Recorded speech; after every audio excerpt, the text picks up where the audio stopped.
We welcome you to another live edition of the Sports Box, brought to you by our friends at CrowdPlay.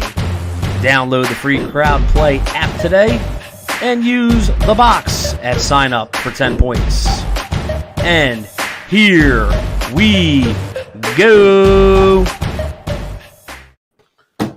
Well, good evening, ladies and gentlemen, and welcome to the show that, well, one of the guests is a little bit moist and getting moister. Only from the Sports Box Network. I am Hamilton Mike Galletta, along with my partner in crime, Brian the Ranger Attard, and this is Highly Opinionated. Hello.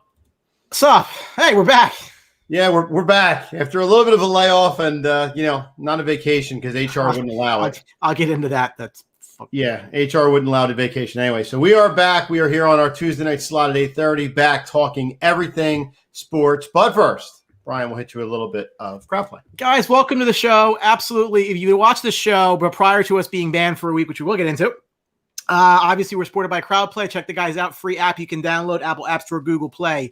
Use our code THEBOX at sign up. Get 10 free points. You're going to need them, but it is fun. We highly encourage you to check it out. It costs you $0. So enjoy it. Absolutely. So a plethora of stuff tonight. Well, yeah, because we were supposed to go on last week, and then we realized about a half hour before that it wasn't going to work. Yep.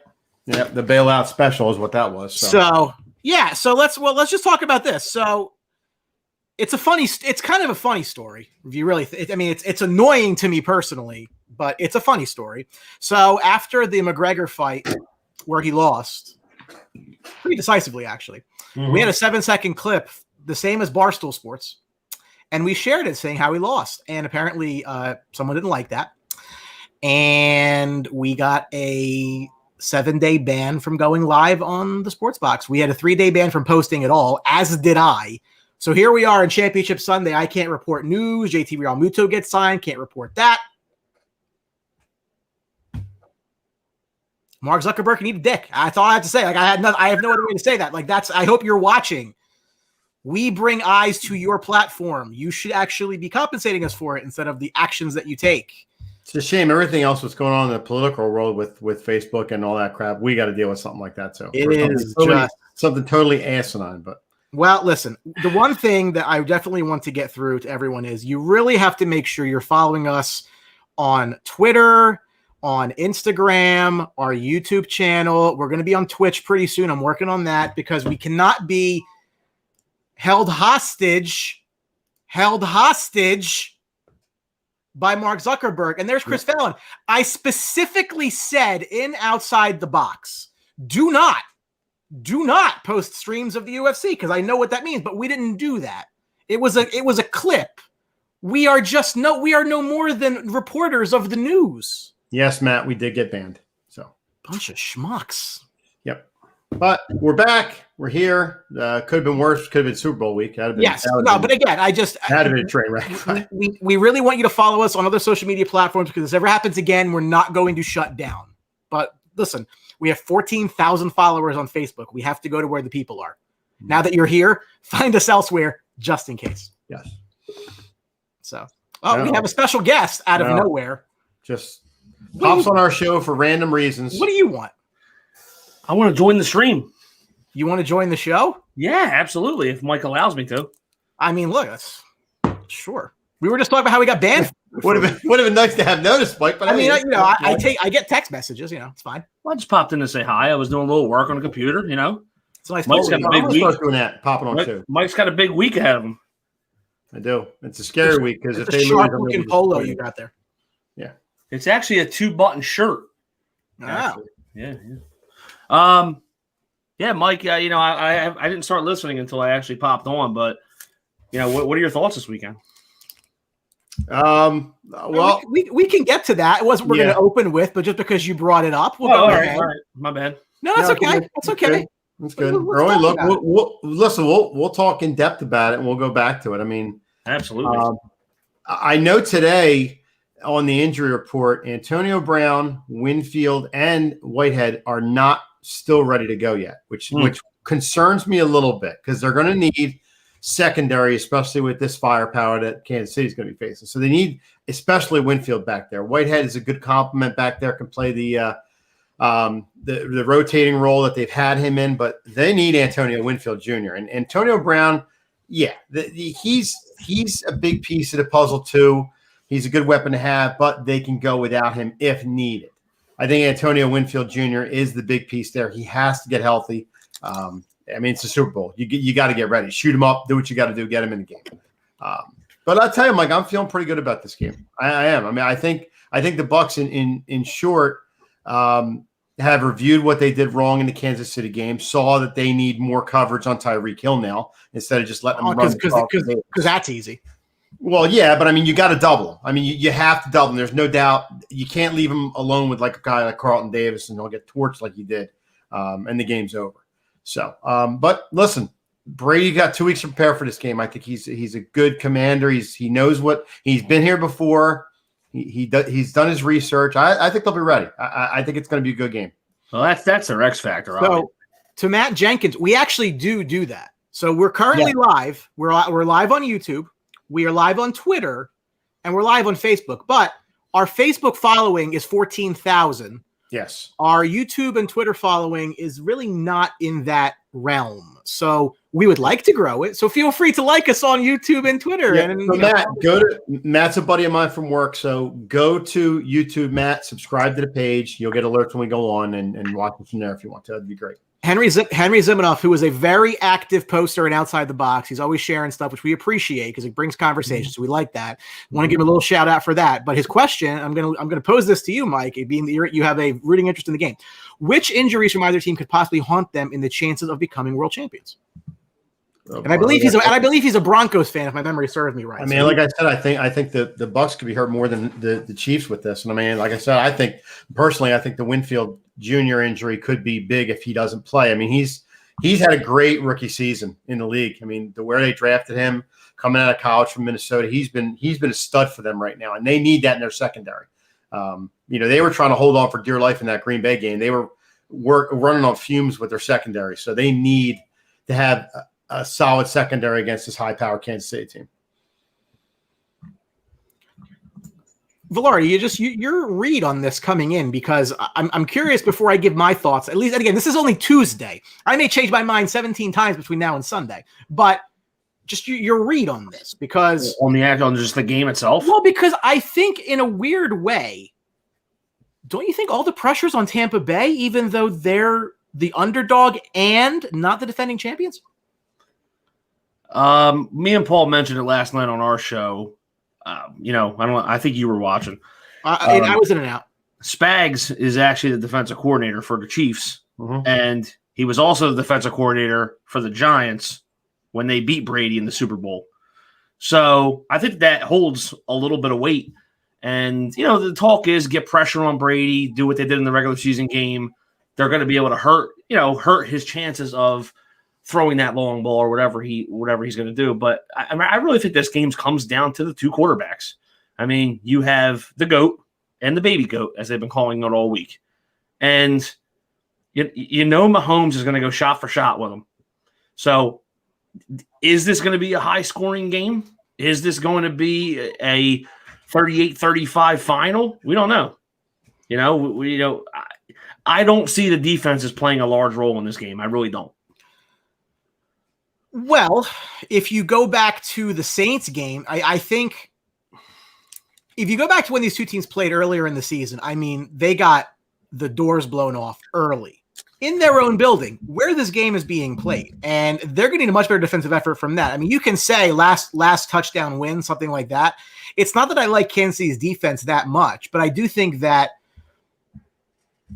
I prefer Kansas City's quarterback. I prefer Kansas City's wide receivers. I prefer Kansas City's tight end for sure. I prefer their running game, actually. It's weird. Like I don't, and that's not even a shot against anything Tampa's doing, but just Kansas City is the elite offense in the league. So if you're not going to be better on offense, you need to be better on defense. And I don't know, based on what I saw the last time these two teams played, that that's even possible. But I think what you got to look at, Brian, is the game plan for the defense for the last 3 weeks in these playoffs and the last game of the regular season is all about the defense. You look at Brady the last 2 games. He's thrown 3 interceptions in both the Saints and the Packers games, and they won because of the defense, causing turnovers, causing havoc out there, causing confusion. And not only that, with the turnovers comes capitalizing off the turnovers. And that's going to be key as well. You can't get turnovers and do nothing with them. You're going to have to score against, like Mike said, a team like Kansas City that's going to be able to move the ball down the field. Now, I think they can't get they can't get panicky either. If Kansas City moves down the field real quick and scores, the Bucs just have to play their game and just settle in and play the game they have to play. If they try to play, fast paced, try to catch up, it just could unravel in a hurry. Well, when I said to you that I thought the pressure was on Tampa Bay, you were shaking your head no. Why? Tell me why. I don't think so, because you've heard about all year about Mahomes, and you've heard about, Kelsey, you heard about Tyreek Hill, you've heard about the high-powered offense, and they've been there last year, and they're going back to back, and this and that. The only backstory with the Bucs is that Brady's taken them there.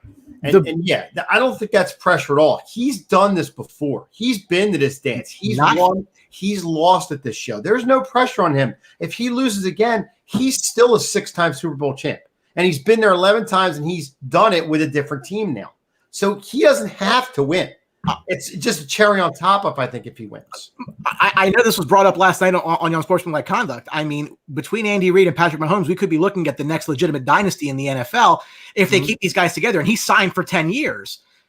Where I'll disagree with you is I think the pressure is entirely on the – is that – all right, I'm going to change the name before I put him on. I think that's his name. Yeah. Hi, Chris. I just want to chime in and say before the season, our pal up over there, wherever it is, did not want Tom Brady. Hold on. Hated Tom Brady. He hated the signing. You did say that. He did say went it. younger. To be fair, and now here we are, a couple days before the Super Bowl. Big Buck fan, Mike Galletta. Here he is. Let's go Buccaneers. Stop. I have the receipts. You did not want Tom Brady. You are not worthy of this Super Bowl title. Okay, you've had your Super Bowl titles. Listen, wait. It's going to be Andy Reid for number 2, and then maybe next year when you're here, so more deserving of it, when you actually appreciate the greatness of Tom Brady, you can have your title next year. It's nice to see you on camera for the first time in forever. So I'm going to ask you this question: what team is the pressure on in this game? What? What'd you say? What team is the pressure on in this game? The Chiefs. Why? Because the Buccaneers stink and their fans stink, okay? And their quarterback's 43 years old. So, I mean, if they're going to lose to a 43-year-old quarterback, I think the pressure's on them. I mean, the Chiefs might win this game by 45 points, and it's going to be a very, very quiet night for the guy up there. He's going to be like, I told you I did want Tom Brady. But, no, I mean, seriously, good luck, Mike. I know it's going to be a long, tough battle for you on Sunday. So I'm praying for you. I hope that you get through the day and Talk to you guys later. So okay, First of all, how I'm popping in for the first time on camera in months, I might add. that's classy. So he lets me respond and just jumps right off. But anyway, yeah, and you know what? I'll respond to it. But I did, and I will admit it, I didn't like the signing of Tom Brady. But the only reason I didn't like the signing of Tom Brady is, number one, I didn't know what to expect from 43-year-old Tom Brady. Okay, I didn't know if I was going to get the downside of his career. I didn't know any of that. Okay, and I also, you guys know from the drafts and all that stuff, I wanted the Bucs to draft a long-term guy because I am sick of living in the one-year fame. I know that's everybody's dream to go to a Super Bowl and win it, but I don't want a team that's one and done, okay? I don't want to go another 18 years not making the freaking playoffs, okay? I want a team that is consistent every year and can compete for the playoffs every year. That is what I want. And that's what I wanted in a quarterback. I'm fine with Tom Brady now because he's playing great and he's playing well. But I'll admit I didn't like it in the beginning because I didn't know what I was going to get. And if anybody says they knew that Tom Brady was going to play like this, you're wrong. But what you want is a championship. And I you know. Sure. But I also wanted a long-term guy to learn behind him. Look, listen. I've said this to you for weeks here, and I'm going to stand. We had this conversation with some of the guys earlier today. To me, it still doesn't make any sense. Tampa Bay has a first-round pick next year. I would have moved that pick this year to get help right now for this game because you didn't know at the time you were going to get to this game. I understand that. So you're missing my point here. And I hear what you're saying. I understand your point. I disagree with your logic only because rings last forever. Right. I am a Cowboys fan. I desperately know this. Yeah, but you're right. And you have multiple rings in multiple years. Sure. And your team was good at the time. And at one point, they were making the playoffs consistently. Brian, I've had 0 for 14 seasons I've gone to school and getting blasted for this when I was little. Okay? This team's been wretched for years. Okay? And I'm tired of it. I want my team to be better moving forward. I don't want a Miami Marlins team that brings in guys and the next year just purges the entire team. Okay, big thing. I have a Super Bowl. Yeah, I can celebrate for 1 year. And then I'm going to be miserable for another 15. Rings last. That's not what I want in my team. I want a consistent team. Mike Velarde. Ignore the sound he's interviewing to be the head coach of the Bucs. Ignore the funny part of this. But I mean, what am I saying wrong? Look, what am I saying? Listen, wait a minute. You guys are, Mike. You're an Eagles fan, and you're a Cowboys fan. Okay, tell me you don't want the same thing every year to root for your team to go to playoffs. I mean, I really liked 17 a lot. Anything short of. Mike, you do, but if you let me ask you this: Eagles haven't had a Super Bowl in forever. Okay, they tell you, say, in 2 years. Okay, your team will win the Super Bowl, but you won't have more than 5 wins for the next 15 to 20 years. Will you be okay with that? I mean, I don't know. I see both. I see both ends of what you're saying. Won anything? I see both ends of what you're saying. That's all my point is. My point is, did I not want Tom Brady? I didn't want Tom Brady. I'll admit it. I've admitted it a bunch of times. I'm not shying away from it. I didn't want Tom because I didn't know what I was getting with Tom Brady. Okay, I didn't think he was going to be this good. He's played phenomenal. He's had a great year and carried this team. If I would have known that, I would have been doing flips that they got him. But do you want him as your quarterback? Do you want him as your quarterback for the next 3 years, as he's saying? No. Because I don't think in 3 years he's going to be. So if he wins the Super Bowl this year, if he wins the Super Bowl, look, you're me. In 3 years, do you think Tom Brady's going to play like this? What's to say he's going to slow down? I don't know. I don't know. And you know what? In 3 years, if he is on the Bucs and playing like this, then I'll say I'm wrong again. That's the way he can't throw the deep ball as well as he used to. Correct. But listen, all he has to do is throw a 7-yard slant like he's done his whole career. And he'll be a fine quarterback. He's a game manager. Right. He's definitely a game general, and you give him time back there, and he'll pick defenses apart. He's a winner. He's a winner. As much as it hurts me to say it, he's a winner. Hold on. But this is for Velarde. Look, ignore the text of the meme. The text was to make a joke. But at the end of the day, this statue is going to sit outside Lincoln Financial Field forever. That moment is forever immortalized outside. Banners don't go away. If you're asking me, do you take a banner in 20 years of absolute hell? I'm taking the banner. Because the banner is never guaranteed to you. And that is the only thing you play for. I've been known to say I would win the game. Huh? You play to win the game. I've been known to say I would wipe out 98% of the global population for the Rangers to win a Stanley Cup. And I will freely admit that is the God's honest truth. That is all I want. Win a championship. Right. But Brian, position yourself to win after that. I don't care. But your team the Rangers have been in the playoffs. I have nothing positive about them in the playoffs. They lost. But they go to the playoffs. But that's fine. And then they lost. That is not enter. Okay. Since 2003, the Bucks have been in the playoffs one time, or they got eliminated in the first game. Okay. Now they're in the Super Bowl. 18 freaking years, I had to watch this team in misery every year, not getting the playoffs. That's why my mindset is the way I want. I want a team that can consistently get to 6, 7, even 8 wins a year, and maybe hopefully more than that, and get in the playoffs. You ain't going to see the Bears win, unless Rodgers is out of that division. That's the first he just wants one. That's the first thing. I'm taking the ring. I'm taking the ring all the time because, look, there's teams that never win. Let me ask you a question. A Cubs fan, look, it doesn't, but the rings last forever. There is nothing like winning the championship. And you know this from 2003, 2002. I'm sorry. Yeah, but the Cubs can compete. The Cubs get up there. Competition. Yeah, but competitions because the leagues are, and Chris Fallon, I completely agree with this, by the way, he didn't win the Saints game. That's for the last 2 games. He threw 3 picks, both games. He won. I just, again, you and I may disagree, and that's fine. I'd rather be the Marlins than the Twins. Here's the backstory. I'd rather be the Marlins than the Twins. But here's the backstory, and I don't mean this in a negative way at all, but you guys don't know how it is to be a Bucks fan since I was 9 years old, okay? It's been total misery. And I'm the kind of guy that stays with his team through thick and thin, and if they win the Super Bowl this year, it's going to be I'm on cloud 9, top of the world, because I feel that I've suffered watching this team. But that's just what a fan is. And I understand. And Brian, when they won the Stanley Cup, how elated were you? You were probably ready to jump out of a window. Like it was yesterday. And everything since has been a different level of failure. Well, now listen, I feel the same way. Like 2008 when the Phillies won,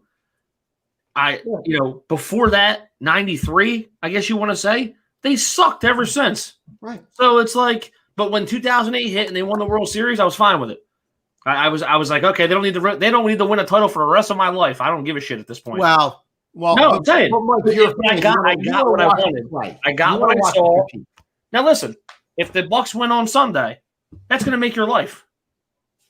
Yeah, if they don't win for the next 20 years, I think you're going to be okay with it. Honestly, to me, like, look, seriously, Eagles fans right now, look, that Super Bowl, and I said this, look, would you take anything you're going through right now back? Absolutely not. Because there's so many people in this world that have lived and died that did not get to experience that. God bless Mike's dad who got to witness that before he unfortunately passed away. God bless him. True. But he had a chance to live that. And I'll give you another example. I'm a Mariners fan. Okay, and they're awful. You got a better chance of it not raining in Seattle than them fucking. Right. I like the Mariners because of Ken Griffey Jr. And they're probably the only team in baseball to win 116 games and get knocked out in the first round. Okay, but every year I go into the season being a fan, and every year I know that they're not going to be good, and it kills me. I'm like, why am I watching this team? But that is what I do. I'm a fan of the team, but I want a team that's consistent, and especially with the Bucs, forever. Yeah, but the St. Louis Blues made the playoffs like 25 straight years and won nothing. Mm-hmm. Like, yeah, they finally did win. But what I'm saying is if you take it out of the equation, like, do you just want to be there every year but never actually hang it? But if you're a Blues fan, that's what the Flyers are doing right now. They really make the playoffs almost every year, really. Would they miss it twice in the last 20 years? But let's just look, in hockey, half the teams get in. That's why I said I don't care about getting in. It doesn't matter. It's something to look forward to, though. When you're a fan of a sport and you're watching it, it's something to look forward to. But I've had this conversation with people. I don't watch sports for entertainment. I watch it because I absolutely need to. Because my head is every third thought is about the hockey team.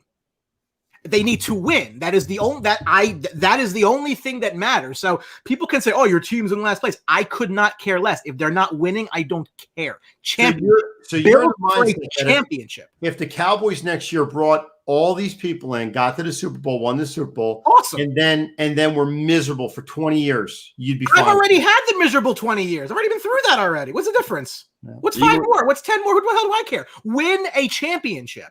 That's like when the Eagles go to 4 straight NFC Championship games. They get to one Super Bowl. I was devastated they lost that Super Bowl, but I had to wait till 17. Oh my God. I mean, like, as long as they won. I look back, Ranger fan, I look back at 2014, 2015, 2012, huge missed opportunities. I mean, back with a whole lot of happiness about that. I'm not trying to be greedy because if they win it, I want to be there every year because I know that's not going to happen. But I look at Ryan Griffin. But being competitive and being a contender are two very different things. Right.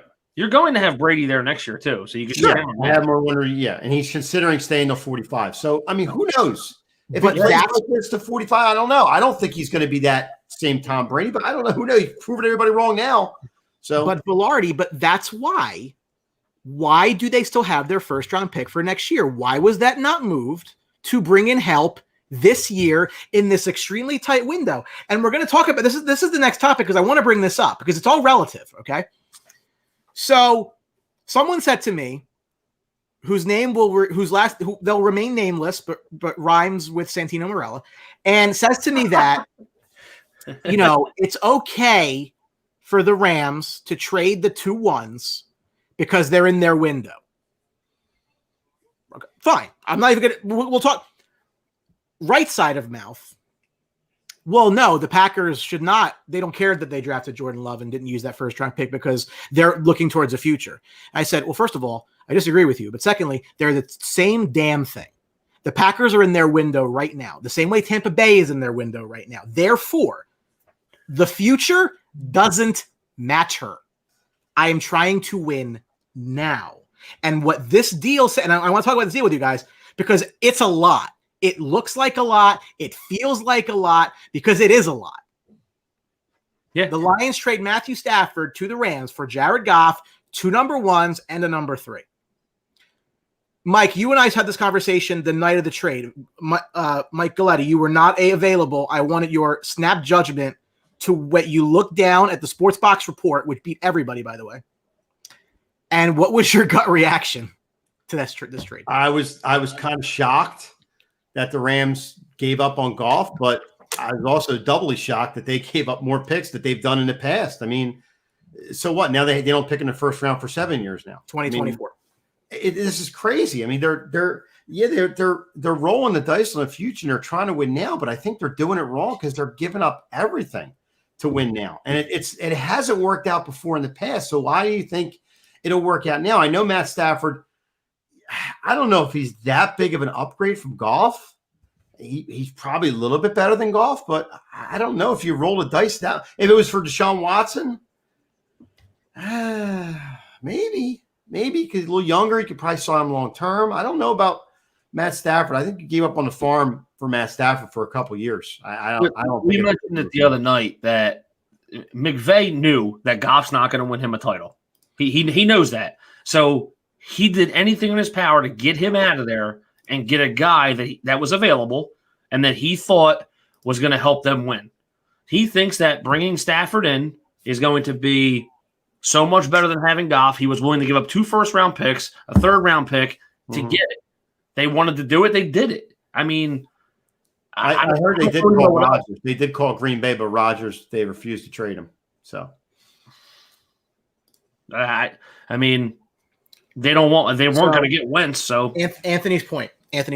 They did get out of his contract. I mean, that's the big to me, at the absolute very least, one of those first-round picks was because Detroit was taking on Jared Goff's contract. Absolutely. They had to bribe the Lions to take Goff's deal. That is a self-inflicted wound by the Rams by giving him the deal. Okay. Stafford is an upgrade over Jared Goff. We think of Stafford, frankly, as a loser because he's played his entire career in Detroit, and the Detroit Lions are losers. He is an upgrade in my mind. A significant one from a talent perspective, especially. I think, again, we always say quarterbacks go high in drafts because they're quarterbacks. I agree. Stafford earned that spot that year. You just got to worry about his injuries because he's had a lot of injuries. again, but you're in a better spot. My question here and my contention is that I don't think that you can draw a correlation between it took Jared Goff 2 1s and a 3 to get Matthew Stafford with what it would A, take to get Deshaun Watson, and B, what it would take to get Carson Wentz. Because right now, Carson Wentz and Jared Goff are very, very similar.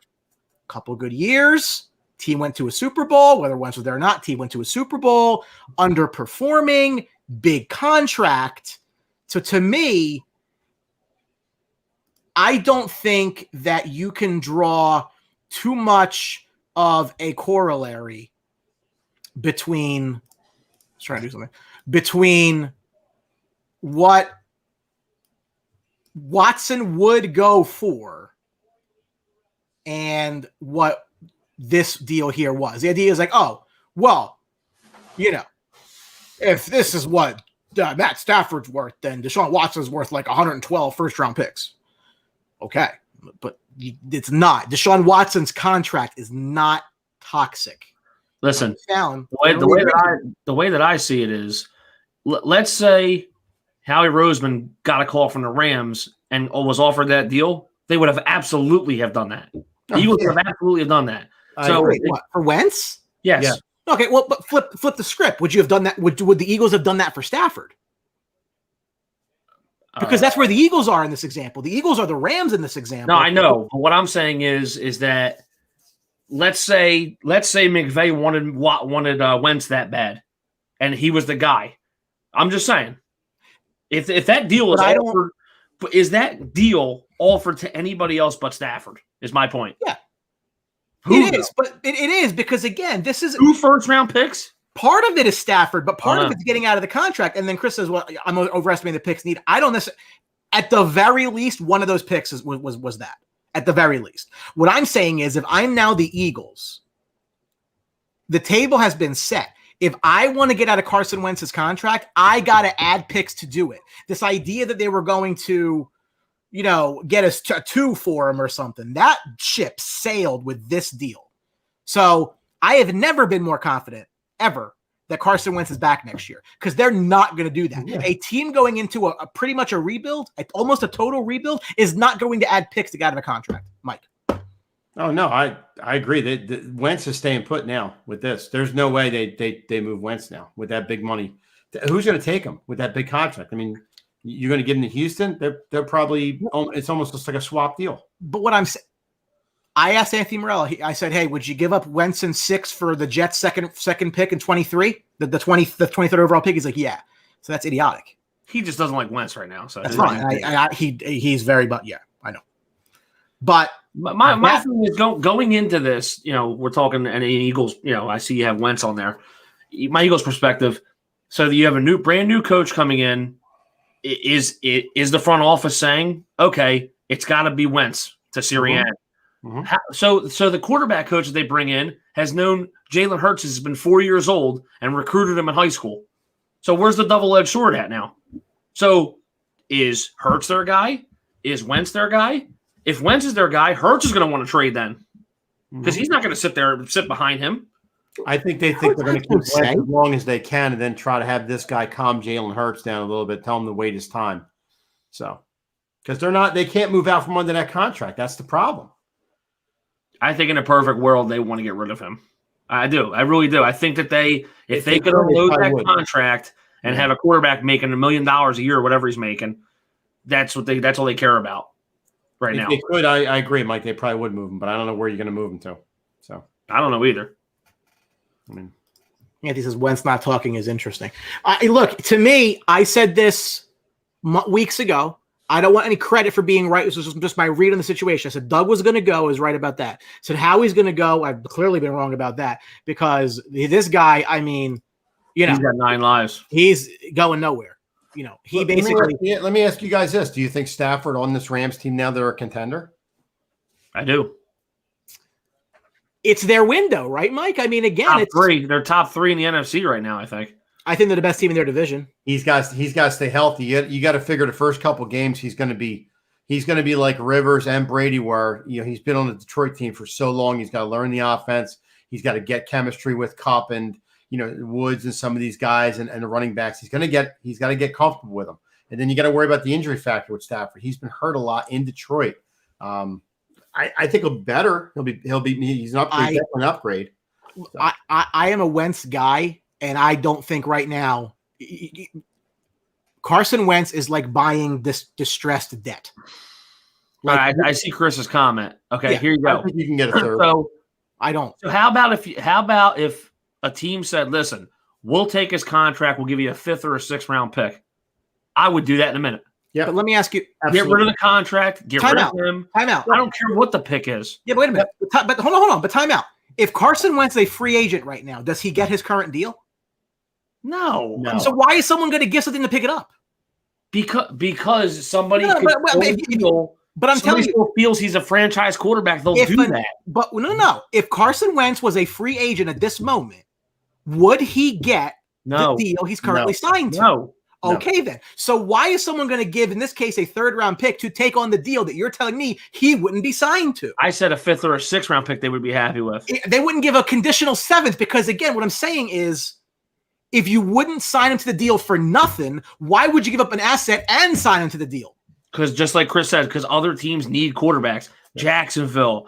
Jacksonville's going to draft one. I can go on and on about who needs an actual quarterback. Yeah. And you know that there are 6 or 7 teams that need a quarterback. Jacksonville overpaid for Nick Foles 2 years ago. Jacksonville has the number 1 pick in the draft. Yeah, well, now they do.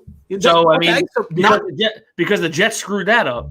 The Jets have Darnold or they take one. Tell you what, I'd rather trade for Matt Ryan, who I can't stand, than Carson Wentz right now. Let me tell you, if the Colts called the Eagles and why give you a 5th, they would do it in a heartbeat. I hear this all the time. And it's not this is not just saying it. I feel as though Eagles Colts is a lazy argument just because Frank Reich is there. Well, I think it's a lazy. They're already linked to Jameis Winston for some reason. I think Frank Reich can turn him around. I broke that news, by the way. Jameis Winston blows. I have to tell you, Chris, I disagree with this. I think that there's more quarterbacks compared to need. Because there's going to be 3 or 4 more drafted in the first round of this draft. Trevor Lawrence. I still don't think Justin Fields is that good. I think Trevor Lawrence is the only surefire hit of this draft. Okay, but what I'm saying is, no, I don't feel right now the way Wentz is. And I'm a Wentz guy. I've been a Wentz guy. No one's going to give up an asset and take the deal. They need to be bribed to take the deal. And if I'm the Eagles, the bribe matters. I'm going into rebuild. In 12 months, I can cut the guy and have very little cap problem and move on with my life, if that's what I want to do. So I'm not going to give up a piece of value to get out of him for this 1 year where we're going to suck anyway. To me, there's no juice not worth the squeeze. I want to go back to Villardi's point real quick because I'm not tooting my own horn here, but I have gotten the last 2 quarterbacks correct with Allen and Herbert that I loved coming into the last 2 drafts. I think the quarterback this year's draft is going to be the kid from Florida, Trusk. Kyle Trask? Yeah. I think he's going to stud. I think he's going to be a real good quarterback. He's going to get drafted probably late 1st round, early 2nd round. I think he's going to be a winner. And Ray Shipion, right. Again, they need to buy 12 months worth of time and then they can cut him and it doesn't kill them. The idea, all I'm saying is, as soon as the Rams had to attach a pick to Goff to get him out of there, that took out any chance the Eagles had of getting anything positive for him. Okay, so Wentz starts this year. Yep. They win 11 games. They're not going to listen. I'm hypothetically. They got a bad schedule. They win 10, 11 They're going to have a last place schedule. Division, whatever. I'm saying. Then he stays. The best that he could do, I'm saying. Then he stays. Then what do you do him? You cut him? Then he stays because you just won 11 games. That's what I'm saying. Yeah, but he's not. You're not buying 12 months. It is next year when the Eagles are 4-12. It's not going to be because of the quarterback. That team stinks. Well, I know that. So it doesn't matter. He's going to be the scapegoat for why that team stinks next year. That is a bad roster. Then you got a small window if you're going to move him. You can't wait till the end of the year. There's no moving. I'm going to cut you at the end of next season. Done. I don't know if they're going to do that and take the cap. Why? Either. Why? Well, because you want the 6th round pick. Who cares? No, that's what the Eagles are thinking. They want something because they have a big contract with a guy that, again, self-inflicted wound. They gave this guy the big money, and then they drafted Jalen Hurts. They've made this a mess. They've made this a mess. My prediction, the quarterback in 2022 for the Eagles is not on the roster right now. They're both gone at the end of next year. Then they're using their first round pick on a quarterback then. Next in 2022, right. Absolutely right. Because they're going to be terrible and they're going to be at a spot. And Savior's right. I can only repeat myself so many times. However, what I will say is, again, just around this, Deshaun Watson's deal has nothing to do with this. That's all. Ray Shipione, Doug left because he wanted competition. It wasn't happening. 34 million wasn't sitting on the bench. Absolutely right. Again, they want to see what a new coach can do with Wentz. Roster sucks. He's going to be bad as a result. They have every reason to cut him. Coach picks his guy moving forward. Doug left because he didn't want to listen to front office anymore. Tell him what to do. That's basically. Well, they were telling him to play the quarterback. That's the problem. Right. And that's why they brought this guy in. So he's a new guy. His first head coaching job. He'll listen to them for a while until he gets fed up and he starts losing, and he'll get out of there too. I think the Bears get Matt Ryan. Have fun with that. If it happens. I think Matt Ryan's in the same boat with Stafford. He's a good quarterback in a bad situation. Listen. I don't know about that. If Atlanta takes a quarterback at 4, it's going to get very interesting. Well, they got to take a quarterback soon anyway. So no, we'll see. Aaron Rodgers. Mm-hmm. Aaron Rodgers, this team tends to lose in the title game all the time. That's a problem. However, there's a lot of smoke that he's out of Green Bay. I don't personally buy it. What I will say, though, is I was extremely critical when they drafted a quarterback in the first round of the draft. Traded up to get him. I still am very critical. Yep. And the question is, it's the same logic as Tampa, same logic really kind of as the Rams, is this is my window to win with Aaron Rodgers. When Aaron Rodgers isn't there anymore, I figure it out. I have a chance to win a championship now. So the fact that they use that pick on futures I is unconscionable to me. I'm not going to sit here and say I think that who they should have taken. I have no idea. But anything you take helps your team there. Jordan Love does not. How about a wide receiver? See, and I understand that case too. I don't think anybody there would have made that big of a difference. If it were me, I would have traded that pick for a guy like an Odell Beckham or even better, Hopkins. So Justin Jefferson wouldn't have looked good there? Justin Jefferson went before their pick. He would look good in green. Could have moved up and get him.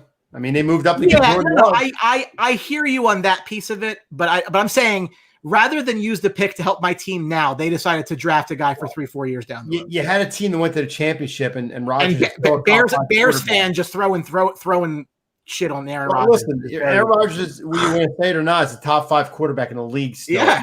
An elite quarterback, and he went to the championship the year before.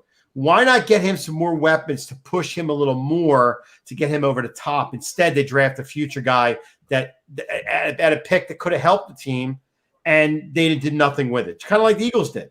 You know, they helped their team. Instead, they draft a quarterback when they already signed a quarterback to a 5-year deal. So it makes no sense, those two moves. You put a guy in there that can play, that can help them. You know why, Mike? Because they try to be the smartest guy in the room. Exactly. They try to outthink everybody. Yep, absolutely.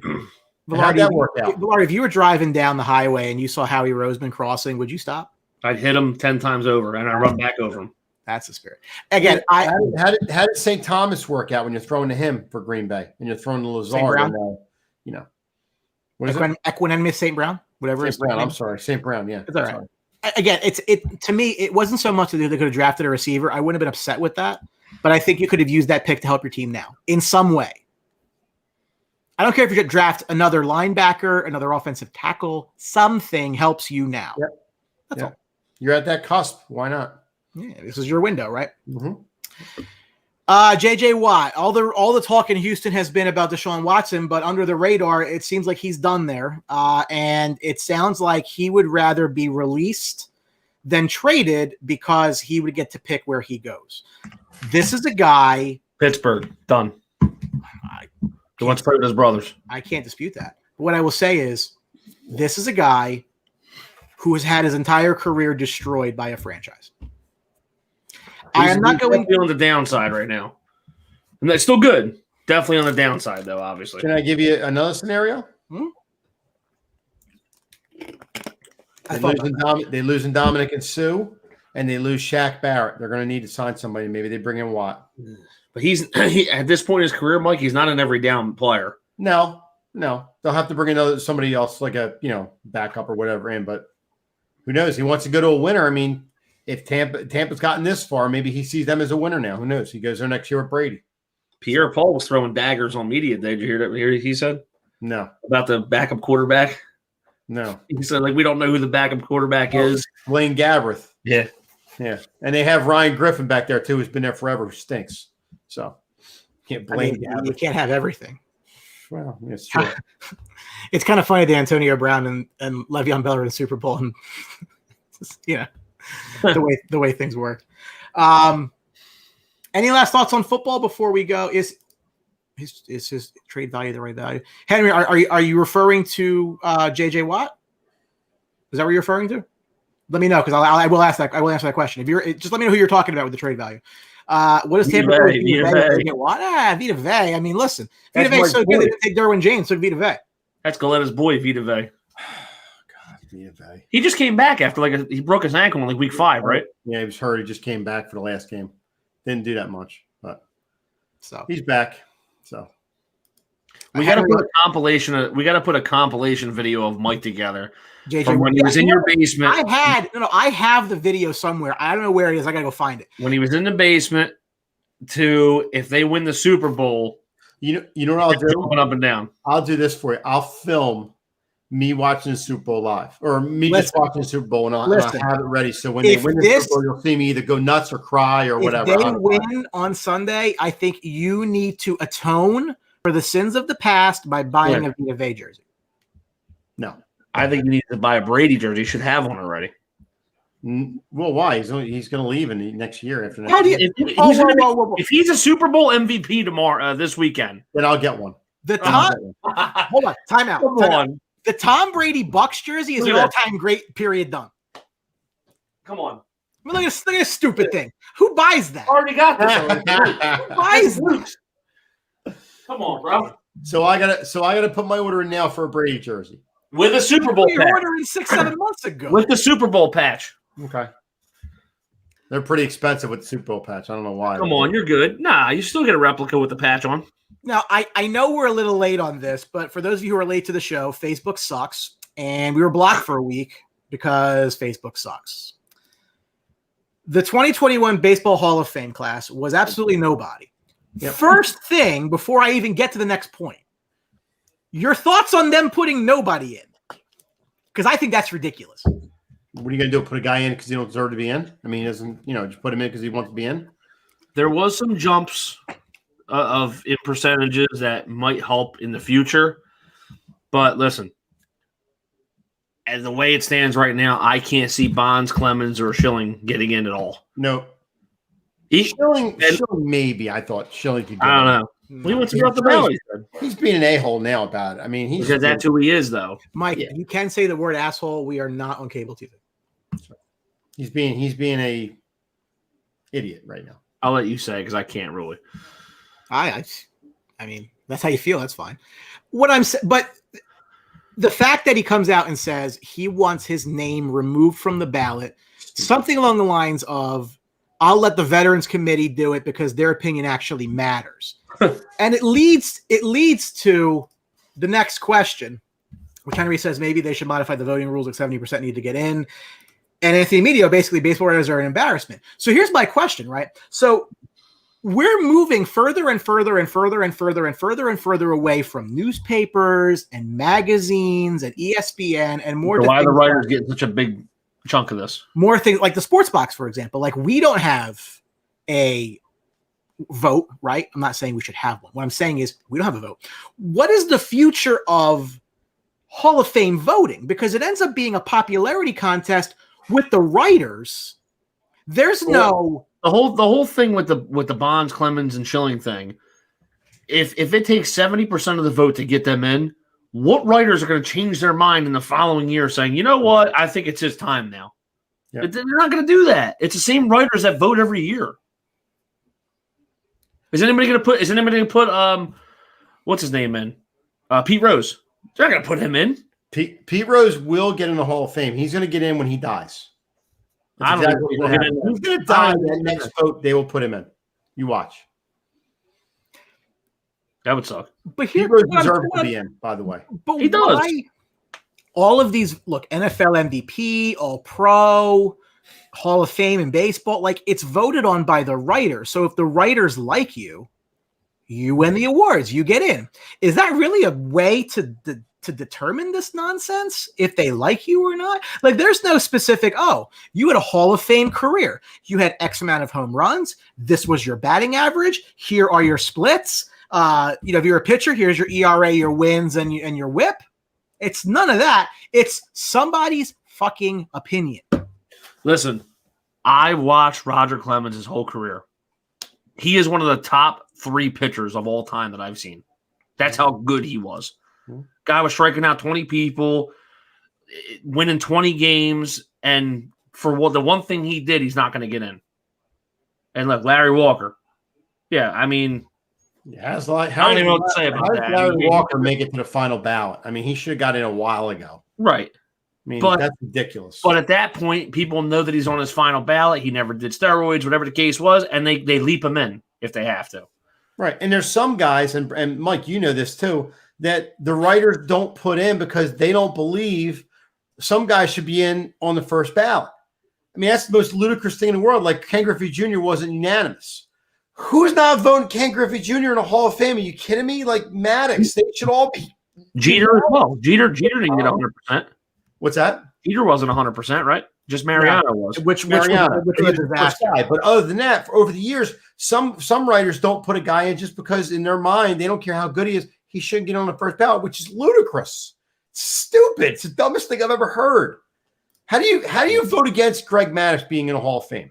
But like your boy for Seattle, like Edgar Martinez is the best DH of all time, mostly. Yep. And he couldn't get in because he was just a DH. He didn't play a position. Right. Dude, you have a DH rule in effect in the American League. He was a friggin' DH. He was the best DH we've ever seen. Absolutely. Absolutely. Why is he not getting in the Hall of Fame? Because you're holding him back because he didn't play a position? Because some guys thought, well, the DH, Tim Kirkland needed his position. Tim Kirkland said that Scott Rowland is one of the top 3 defensive third basemen of all time. He won a Rookie of the Year. You know, he might not have been an MVP, but he was an above average player. He said that he thinks he should get in. He made the biggest jump this year, I think, in percentage. What's he, the 4th year on the ballot? I think so. But he was up to like 50%. Yeah. He went from like 15, 20% to 50%. But how dumb is that? That's dumb. Why? Like nothing in your career has changed. Gold gloves. Right. How many gold gloves did he win? Yeah, but what I'm saying is, Mike, you meant that, like your numbers are your numbers. They don't get better. You're not playing anymore. Yeah. So why is it that you won't get in the first 6 years you're on the ballot, but then the 7th year everybody's like, all right, we'll vote him in. I mean, that makes no sense to me with stuff like that. Now, to Alberto's point, again, Martinez played 3rd and 1st beginning of the career. obviously. No, it's true. But he's going in as a DH. He didn't play long at those positions. He went to DH most of his career. But also, but to everybody's point, and Bert's included, who cares though? Like DH is a position. Right. It's a position in baseball. Correct. I mean, I don't know. Like we might see it universally at some point in the National League. It might stick. I don't know if it's going to stick this year. I mean, they wanted to take that out, but you take it out, you're unemploying a lot of different guys in the league that just no, you're not. DH. Why? That's more jobs. You're taking out a position. No, if you're adding a DH, that's more hitters that need jobs because the pitchers will hit. You gotta have more guys on your roster to be DHs. Yeah, guys stretching their careers out because of DH. Phillies would love that if they can get Harper to DH at some point, or Reese Hoskins. This is actually I know Henry's a Rockies fan, and Henry was very upset with this. So I just wanted your guys' take on this. So the Nolan Arenado deal ends up going from the Cardinals to the Rockies. Yeah. You knew at some point that he was going to get moved. This is going back to last year, despite the fact that he signed that mega deal in Colorado. The part to me that doesn't make a lot of sense, real quick, they had to let him in. It's not hurt. That's actually a really good point by Bert here, is they want Poppy to get in. You got to have, if he gets in, right. But what he's saying is exactly right. You can't put him in and not have Martinez in. Correct. So I completely agree with that point. The part of this deal that makes no sense to me, and I know Henry's going to share his thoughts, he's not going to be very pleased about it, was that the Rockies had to give the Cardinals money. Ton of money. $51 million. Ton of money, Brian. I don't quite understand that piece. You're getting a phenomenal play. Look, I honestly, I'll tell you right now, I think the Cardinals have now the best corners in the league with Goldschmidt and Arenado. So you're getting a premier player at third base. You're getting a prospects. Fine. Why do you need money? Because it just tells you they're trying to get out from under his contract. But then I take him. But it's I agree with you. It's stupid. But he's not a negative contract. He's not a Jared Goff. He's not a guy who you got to pay someone to take. What was his original contract? 240? It was. I think it was 240, exactly, wasn't it? It was in the 200s. Yeah, it was over 200 or something. It was over 200. I'm going to get the number right now. But that was what, a 6-7 year 8 year? What was it? 8 years, I believe. Huh. And what's he at the back end of that? 4 or 5 years left? I think this is a third year. Third year, yeah. He signed an 8-year, $260 million deal. 32 and a half a year. That was starting in 2020. Well, no, it's free agent in 2027. So he's got 1, 2, 3. Yeah, he's got 6 years. So this was the third year of the contract, maybe. This is the third year out of 8. Wow. Huh.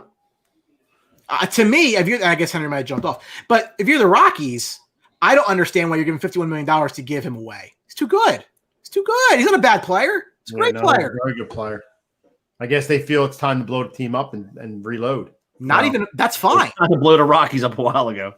No, that's fine. But why are you giving cash on top? Yeah. That's the part that I don't like. You get under the luxury tax, maybe? I don't even think they were there. Last but not least, as we get into the last 5 minutes here, little hockey. Obviously, the story. Mike, you want to talk highly about this, right? Well, no, I have my thoughts, but Rangers and Tony D'Angelo, that's a divorce. There was physical altercation between D'Angelo and Alexander Georgiev following their overtime loss to Pittsburgh a couple of games ago. Yeah. He was signed to a 2-year, $9.6 million deal before the season started. At this point, knowing what I know, this is the only thing that they could have done. So they told him that he was benched after the first game of the year. He did not react positively to that. And they told us, if you're going to react like this, we're going to waive you. If there's another problem, we're going to waive you. And apparently he got in Georgiev's face about a misplayed puck in overtime, and they got into a fight. And that was the end of that. But what I think is lost on Ranger fans, maybe hockey fans specifically, is if you look at the way the Rangers are looking for the future, he was gone at the end of next season anyway. That's why it was a 2-year deal. They got him to expose to Seattle. I mean, look at that. Don't get me wrong. He's a good player, and they will miss him on the ice. And I'm not disputing that whatsoever for the short term. But he was never part of the long-term solution there, because you have Jacob Trouba, Adam Fox, and Nils Lundqvist, who will be coming in to start next season, if not the later part of this year. So he was always going to go. It sucks that it happens this way, because now you're on the hook for a little more of this money. Darren Drager of TSN says interest has peaked in him. He will get a deal. The Rangers might eat some salary, take a contract back. I think it'd be a perfect fit for the Flyers. I've said that to a couple people as soon as this happened, that he would be an absolute perfect fit on the Flyers. Where is he at right now? He's in the Rangers taxi squad. Oh, jeez. He will not play. Jeff Gorton said he is done. He will not play. He has played his last game in New York. Yeah, when you have a fight with a fellow player like that, you can't come back. All right, so he's free to sign with any other team right now? No, he is still Ranger property. They can't release him because it costs them money. So they're trying to facilitate a deal where maybe they take a deal back. They take some of the salary and they move him out. I think it would be a great fit for the Flyers, honestly. Listen, head on straight. Taking nothing away from the on the ice. He is a unique player. He's a good player. He's an offensive player. Defensive game is lacking. It always has. Sorry to keep you awake, Mike. But 5 o'clock every day. I'm tired. Hey, I drink Red Bull. A lot of sledding today, man. It is. That's true. We had some snow in South Jersey. Again, this is not the long-term problem that I think many people make it out to be, because, again, the Rangers system is flush. They got guys to backfill. Not concerned after the season. It sucks because 50-point player could have traded him in the offseason. They apparently tried to, couldn't get a deal done. It is what it is. I hate bad asset management. I think this is bad asset management. It's not going to derail them from anything where they're going to get to in a couple of years, in my opinion. I think this team's primed to win something eventually. But again, I think he'd be a perfect fit on both your team, on your teams, as both Flyers fans. Scoring defenseman, depth. Right-handed. Yeah. Right-handed defenseman, the scorer, are a unicorn. South, isn't he a South Jersey guy? Or New Jersey, that's right. Grew up a Flyers fan. Mm-hmm. They let Bobby Ryan go. I wish they would have got him a little bit. Bobby Ryan, Sportsbox guest, I might add Bobby Ryan. Sportsbox. He just emailed me yesterday, by the way. Yeah, so we're not going to talk about this. Because we're not going to talk about this. No. I work in the business. Tell Bobby Ryan I'm still going to be ready. I will not share my financial opinions. I'm ready to go one-on-one with Bobby Ryan later. We can film that on the sports box. Sure. Yeah, Bobby Ryan would just wreck you. He told me he'll talk to me after the season. He just emailed me yesterday. Listen, we know the sports box knows people. I'm in. So I'll be cleared by then. But that's the show. Listen, a special thanks to Mike Velarde who came on. We had no idea you were coming on. I didn't know I was going to come on either. I just happened to jump on. Listen, I figure, it's I like disputing stuff with you, Brian Tay. You can listen. It's all good. Not with me though. I know. Me and you usually agree with each other. Yeah, it's true. Except I like when Chris Wilhelm just pops on, rips me, and leaves. Doesn't even have a chance to respond. He just bails out. He's watching your show though, so that gives you some. He was watching your show. He could have stayed here and debated with me, but he chose to come on, say a farce. Call him out right now. Call him out. Yeah, listen. You want to rip it? Listen, you want to rip He doesn't want to come back on and debate me. I just want to talk to him about it and tell him what happened, and he bailed out on me. So what's that? That's bull crap. He's a wuss. Call him. Tell him. You guys love that. I know you eat it up, but whatever. You want to do that? That's I didn't say anything. We're going back to the old days of the Chris Wilhelm that hates Mike Galletta, but whatever. I don't care. Chris hates everybody. Good. I'm over that. I wouldn't take it personally. And no kidding, he likes the Chiefs in this game. What a surprise there. So whatever. I also like the Chiefs. I do too, actually.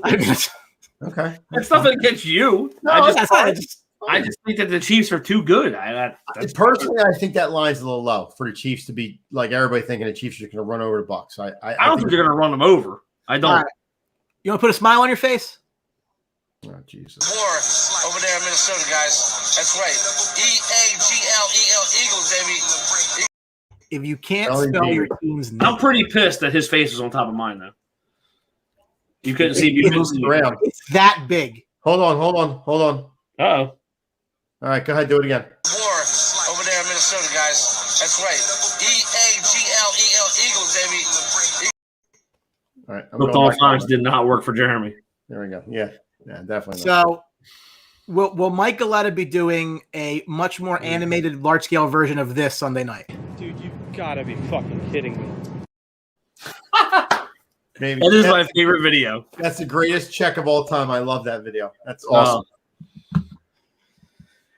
Although we won't have the new one that Justin Thomas said. We won't have. No. We don't. I mean, I'll whatever. We'll add him, but no, we won't. Michael, I'll let you wrap up. He doesn't know what it is. That's good. I don't know what it is. That's good. Me and you do, Mike. That's fine. Mike, thanks for hopping on. We appreciate it. Thanks, man. Go Bucks. Mike, you want to wrap up? Oh, sorry. I thought Mike. We're in overtime right now, so we're good. Listen. Again, I just want to reiterate, to anybody who's still watching, we really appreciate your guys' support. Yeah. We're at 14,000 followers. Sometimes like the numbers just make us feel very warm and fuzzy inside. But I just want to reiterate again, because Facebook has it out for us clearly. Follow the rest of our socials. We are on Twitter at Sportsbox Show. We are on Instagram at The Sportsbox Show. We have a YouTube channel where all of our shows are simulcast to. We are working on a Twitch channel. There's a lot of things that we're working on to try to expand our reach, and we can't do any of this without all of your support. So thank you, because we do this for you, and it's a lot of fun, but you make it fun. So hang around with us. We're probably going to make another Facebook page just for shows, because I am not letting this happen again with stupid Mark Zuckerberg, who can eat a bag. So, and just to let you know, too, the host of the Green Room, or at least one of them that never does his show and never comes on after the Eagles lose, is not mirroring the status of these of our attitudes here. So we have nothing to do with Chris. Go Bucks. So that's the end of that. So we want to thank you for getting on. Appreciate you watching. As usual, this is the Highly Opinionated Show. I am Hamilton Mike Galletta, along with Brian Ranger Attard, and special guest today, Mike Velarde. Thank you for watching us. Go Bucks. We will talk to you next week. We will talk to you about a Buccaneer win. See you next week. Are we doing the show next week if they lose? No, I'll do it. I'll be here. Take care, guys.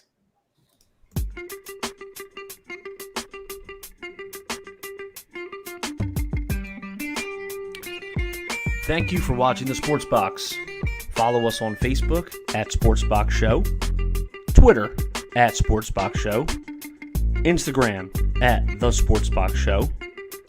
Find us on YouTube and join Outside the Box, our Facebook sports discussion group. The Sports Box is brought to you by our friends at CrowdPlay. Download the free CrowdPlay app today and use promo code THEBOX at sign up for 10 points. See you next time.